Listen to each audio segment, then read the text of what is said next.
உலகத்திலே முதல் முறையாக உதித்த சிந்தனையாது. இது ஒரு கட்சி தேர்தலில் நின்னா அதிகமா நிக்கணும், நின்னா ஜெயிக்கணும், ஜெயிச்சா ஆட்சிக்கு வரணும். இதுக்கு தானே அரசியல் கட்சி இருக்கு. இல்லாட்டி நாங்க லயன்ஸ் கிளப், ரோட்டரி கிளப்னு போடுவோம்ல. நான் ட்ரம்பை சேர்த்துக்கலாமான்னு பாக்குறேன். ஏன்னா ட்ரம்போட பெரிய சண்டியரே உலகத்துல யாரும் கிடையாது. எனக்கு தெரிஞ்சு தமிழ்நாட்டை தனியா நிக்கிற ஒரே கட்சி நாம் தமிழர் மட்டும்தான். அவங்களுக்கு தான் வாக்கு வங்கி எவ்வளவு இருக்கு தெளிவா சொல்ல முடியும். மற்ற எந்த அரசியல் கட்சியா இருந்தாலும் சரி, எல்லாரும் கூட்டணியோட தான் நிக்கிறாங்க. அதனால அவங்களுடைய வாக்கு வங்கி எவ்வளவுன்னு தெரியாது. அதனால வளருதுன்றது எந்த அளவுகளை வச்சு சொல்றீங்கன்னு சொல்லுங்க, அதுக்கப்புறம் நம்ம அதிகார பகிர்வு கேட்கறாங்க. தேசிய தலைவர் சொல்ற அதிகார பகிர்வு வேணும், அதிக சீட்டு நாங்க கேட்போங்கிறாரு. காங்கிரஸ்ல சமீப காலமா குழப்பம் இருக்கதா நீங்க பாக்குறீங்களா? ஒரு குழப்பம் கிடையாது. ஃபர்ஸ்ட் எல்லா அரசியல் கட்சிக்கும் வாடிக்கையா இருக்கிற எதிர்பார்ப்பு தான் காங்கிரஸ் கட்சிங்க இருக்கு. தேர்தலில் கட்சி நிக்கிற கட்சியில என்ன நிற்கும், எங்களுக்கு அதிக பிரதிநிதித்துவம் வேணும், எங்க பிரதிநிதிகள் அதிகமா ஜெயிக்கணும், ஜெயிச்சா நாங்க அதிகாரத்துக்கு வரணும். இந்த எண்ணத்தோட தானே அரசியல் கட்சி இருக்கு. இந்த எண்ணம் இல்லாம எந்த அரசியல் கட்சியா இருக்கா? இது ஒன்றும் புதிய சிந்தனை கிடையாது. உலகத்திலே முதல் முறையாக உதித்த சிந்தனையாது.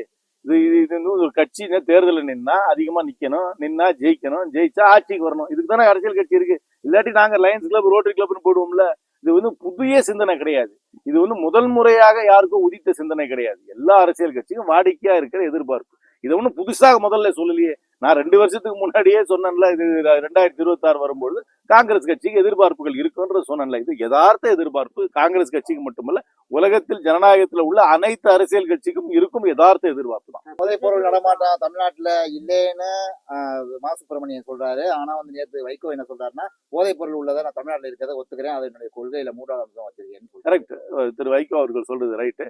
திரு மா சுப்பிரமணியம் அவர்கள் சொன்னதா எனக்கு அப்புறமேல திருத்தி சொன்னாங்க. தமிழ்நாட்டுல கஞ்சா வளரல அப்படின்னு சொன்னார் ஒழிய, இங்க போதை பொருட்கள் கிடைக்கலன்னு அவர் சொன்னதாக இந்த செய்தி இல்லை. ஆனா நிச்சயமா கிடைக்குது. இதுக்கு நான் முன்னாடியே சொல்லியிருக்கேன், காவல்துறை கடுமையாக நடவடிக்கை எடுக்கணும். காவல்துறை நடவடிக்கை எடுத்தா மட்டும் பத்தாது, அதை உபயோகம் பண்றவங்களுக்கு ரீஹாபிலிட்டேஷன், அதுக்கப்புறம் அவர்களுக்கு கவுன்சிலிங் இதெல்லாம் கொடுக்கணும். ஏன்னா அதுக்கு அடிமையா இருக்கவங்களுக்கு நம்ம அவங்க நோயாளியா பார்த்து அதுல இருந்து அவங்க மீட்டு வர்றதுக்கான முயற்சிகள் எடுத்துக்கணும். ஆனா காவல்துறை கண்டிப்பாக விநியோகம் பண்றவர்கள் மேல, அது வியாபாரம் பண்றவங்க மேல, அது சப்ளை பண்றவங்க மேல, டிஸ்ட்ரிபியூட் பண்றவங்க மேல கடுமையாக நடவடிக்கை எடுக்க வேண்டும். அதிமுக தான் தலைமை சொல்றாங்க கூட்டணிக்கு. ஆனா அதிமுக தலைமை சொல்லிட்டு ஆனா டெல்லிக்கு போய் அமித்ஷாவே பார்க்கல. நீ உங்க கேள்வியில இந்த பதில் இருக்கு.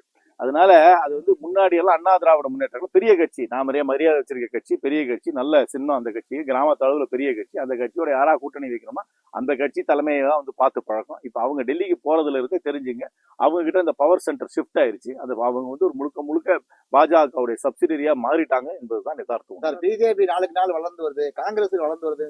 எந்த அளவுகள்ல நீங்க வளர்ந்து வருதுன்னு சொல்றீங்க? எந்த அளவுகள்ல சொல்றீங்க? அவங்க எந்த தேர்தலையும் தனியா நிக்கல. கடந்த முறையும் அவங்க தேர்தல் நிற்கும் போது சமுதாய கட்சிகளை எல்லாம் கூட்டணியா வச்சுதான் நினைச்சாங்க. எந்த அளவுகள்ல நிச்சு சொல்றீங்க?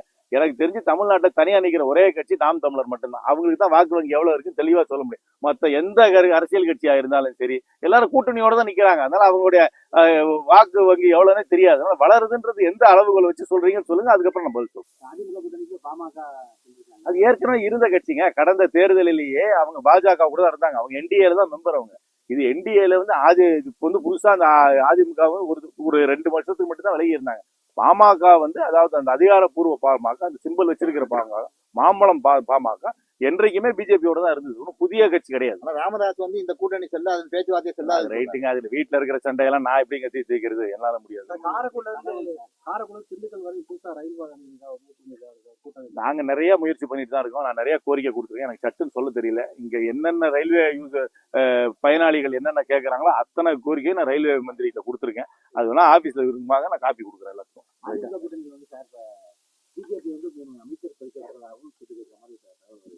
அத குழப்பம் சொல்ல மாட்டேங்கிறீங்களே. அதனால சொல்றேன், எல்லா அரசியல் கட்சிக்கும் அந்த எதிர்பார்ப்பு இருக்குதான் செய்யும். தங்களுடைய பிரதிநிதிகள் நிக்கணும், ஜெயிக்கணும், ஜெயிச்சாக்க ஆட்சி அதிகாரத்துல பங்கேற்கணும்னு நினைக்கும். உலகத்துல இருக்கிற ஜனநாயக நாட்டுல இருக்கிற அத்தனை அரசியல் கட்சிகளும் இதே எதிர்பார்ப்பு தான். புதிதான ஒரு விசித்திரமான எதிர்பார்ப்பு கிடையாது. காங்கிரஸுக்கு அந்த எதிர்பார்ப்பு இருக்கா சார்? வாடிக்கையான அரசியல் கட்சிகளுக்கு இருக்கும் நியாயமான எதிர்பார்ப்புகள், அனைத்து எதிர்பார்ப்புகளும் காங்கிரஸ் கட்சிக்கும் உண்டு. தெரியல, வரலாம். நான் ட்ரம்பை சேர்த்துக்கலாமான்னு பாக்குறேன். ஏன்னா ட்ரம்போட பெரிய சண்டியரே உலகத்துல யாரும் கிடையாது. ஒரு நாட்டுக்கு போய் இன்னொரு நாட்டுடைய ஜனாதிபதியை தூக்கிட்டு தன்னுடைய நாடுன்னு சொல்றாரு. இந்த மாதிரி ஒரு சண்டியரை நம்ம கூட்டணியில சேர்த்துக்கணும் நான் பாக்குறேன். இருக்குமோ? தெரியலைங்க. அது அது அவங்க உள்ள வரட்டும், அதுக்கப்புறம் இந்த கூட்டணிக்கு தலைமை தாங்கிற திராவிட முன்னேற்ற கழகம் தான் அந்த முடிவெல்லாம் எடுக்கணும். செய்திகளை உடனுக்குடன் தெரிந்து கொள்ள கீழ்க்கண்ட கேபிள் மற்றும் டிடிஹெச் நெட்வொர்க்குகளில் எம்நாடு செய்தி தொலைக்காட்சியை காணுங்கள்.